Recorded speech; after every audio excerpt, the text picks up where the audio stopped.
ಚೆನ್ನಾಗೇ ಇರ್ತೀರ. ಮತ್ತೆ ಯಾಕೆ ಕೆಟ್ಟ ಮುಖದ ಮನುಷ್ಯ ನಮ್ಮ ಮನೆ ಮೆಟ್ಟಿಲೇರಿದೆ ಎಂಬ ಭಯದ ಕಳವಳವೇ?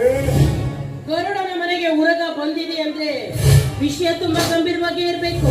ಅದಿರ್ಲಿ, ಮನೆಗೆ ಬಂದ ಅತಿಥಿಗಳನ್ನು ಸತ್ಕರಿಸುವುದು ನಮ್ಮ ಪದ್ಧತಿ, ಅದು ನಮ್ಮ ವಂಶ ವೃತ್ತಿ. ಕುಡಿಯೋದಕ್ಕೆ ಏನು ತಗೋತೀರಾ? Coffee, tea, anyone? ಬೇಕಾಗಿಲ್ಲ. ನಾನು ಒತ್ತಾಯನೂ ಮಾಡೋದಿಲ್ಲ, ಲೋಕಾರೂಢಿ ಅಂತ ಕೇಳಿದೆ ಅಷ್ಟೇ. ಬಂದ ವಿಷಯ ಏನು ಅಂತ ಹೇಳಿದ್ರೆ ಬೇರೆ ಮಾತುಕತೆ ಅವಶ್ಯಕತೆ ಇರೋದಿಲ್ಲ. ಹೇಳ್ತೀನಿ, ಹೇಳೋದಕ್ಕೋಸ್ಕರನೇ ಬಂದಿದ್ದೀನಿ. ಬಂದ ವಿಷಯ ಹೇಳಿದ್ರೆ ಮಾತಿನ ಮಹಾಪುರವೇ ಹರಿದಿದ್ದು, ನದ್ದು ನಲಿತಿರುವ ಈ ನಿವಾಸದಲ್ಲಿ ದುಃಖ ದುಮ್ಮಾನಗಳೇ ಉಕ್ಕಿದ್ದು, ಗಂಡುಗಳಿಗೆ ಗಂಡ ಭೂಪತಿ ಗುಂಡಿಗೆಯ ಒಡೆದಿದ್ದು. ಆ